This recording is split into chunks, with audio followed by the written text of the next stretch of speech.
I sent my letter to one of my longest mentors in the advertising industry, and it's Merly Jaime. She got the letter and she didn't actually call me on the phone, but she sent a message. So when I sent that card to my old boss,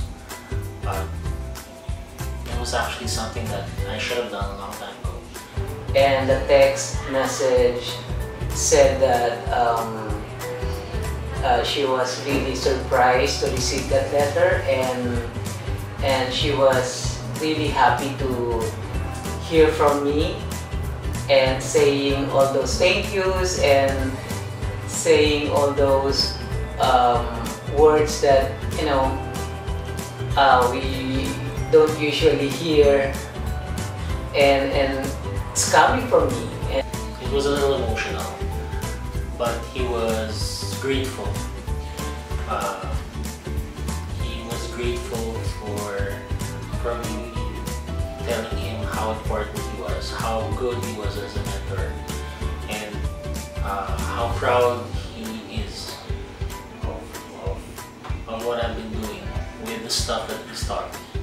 And after that, we became more, I think, friends, and at the same time we see each other with other former office mates more often. And he was a tough boss. He's a believer in ruthless editing. He would make me redo even the smallest leaflet or brochure. I think that was a good result by sending that letter. So yeah, it was a very good social experiment. But all the lessons he taught me, I carry them until now. And I could probably get a lot of different titles. But then at the end of the day, I take pride that I am a copywriter. And I will do copy even if it's still a brochure, even if it's still a leaflet, because he taught me how to take pride in that.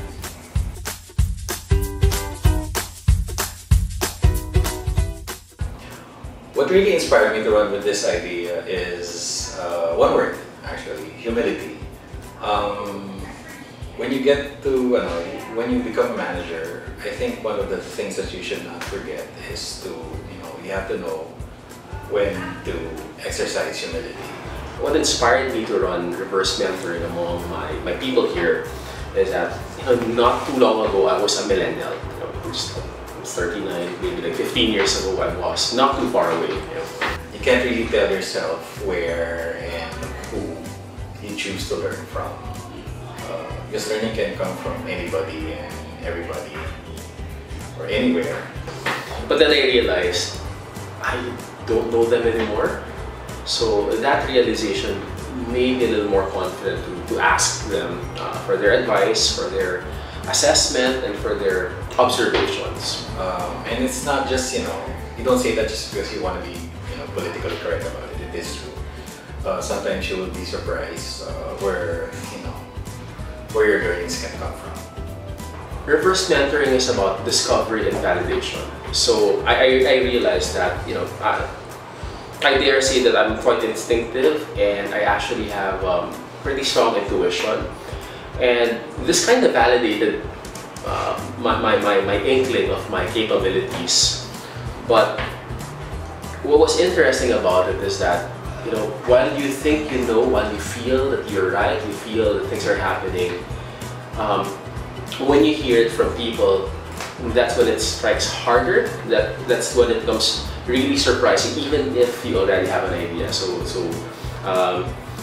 the reverse mentorship will surprise you because of the validation you might get. Just do it. The relationship that you will be building with your reverse mentor will be priceless. Secondly, you will be a lot stronger, and you will gain courage the moment you become open to their feedback, to their comments, to their observation. And when you actually get validated with your intuition and instinct.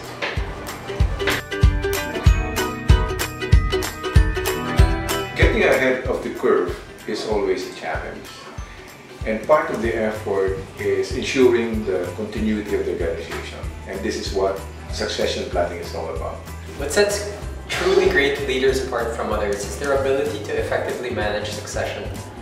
And I say this because oftentimes organizations, no matter how well they're doing, tend to fail in the future because succession isn't managed well, and I've seen that happen time and again. Fortunate for us in Ripple8, we were able to get some of the talents that are now blossoming and revealing themselves as real assets to the organization. One person, I remember one thing that one of my previous leaders taught me was always try to plan as if you're trying to make yourself obsolete within the organization. At first, they were not, they were raw, and some of them were came from backgrounds, various backgrounds, not even related to PR.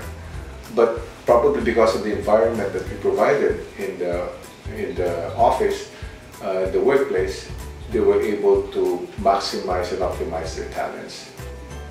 It's really just being able to anticipate the needs and using our networks in securing talents that could contribute to the organization. But really, we give a high premium to the attitudes, the work attitudes, and the values that our employees carry. And I think that's really the mark of being able to effectively plan for your successor. And because talents, the skills can be taught, can be learned, but attitudes really have to be somehow innate or born with a person. So the BLP program is I think one of the great things that it has done for me, honestly, as a product of it, is not only has it increased my self-awareness of what it takes to be a great leader and an inspiring leader, but it has also made me look at what are those aspects within myself that I currently do not have and that I should be striving for if I want to effectively plan my succession.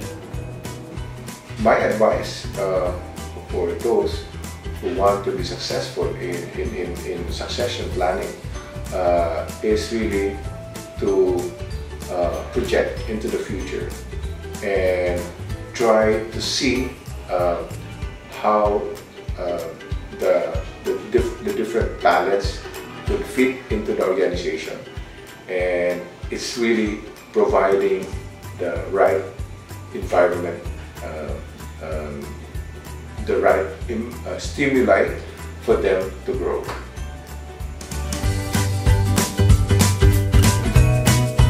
What I like best about the exercise of sending that postcard to someone who has made a special mark on your career was being in advertising usually makes you very, very self-reliant. Well, receiving the postcards was like a blast from the past. When I read them, I started tearing up slightly actually because of a mix of feelings that went through me. First, I felt nostalgia because the two persons to whom I had written the postcards have long passed on from this earth. Those were the two persons whom I looked up to and who inspired me. They helped motivate me because they believed that I had what it takes to succeed. That is, if I would just put my mind to it. And then there was also a feeling of surprise because I had forgotten that I had such deep feelings over certain matters. I had forgotten that I had those thoughts and aspirations during my formative years. But that exercise of writing someone to share your thoughts and how thankful you are on how they were a part of your success was very helpful to me. That it made me take a pause and think about all the special people who have been a part of my special journey in advertising. So the exercise made me rethink more deeply and re-examine what my most cherished values are. You know, what do you consider important? What do I still want to achieve in life? And how will I go about achieving them? I realized that I could draw from the strengths and mistakes of the past and use this as a springboard for making myself over to become a better performer and leader. It made me realize how many people have been instrumental in my success in my career.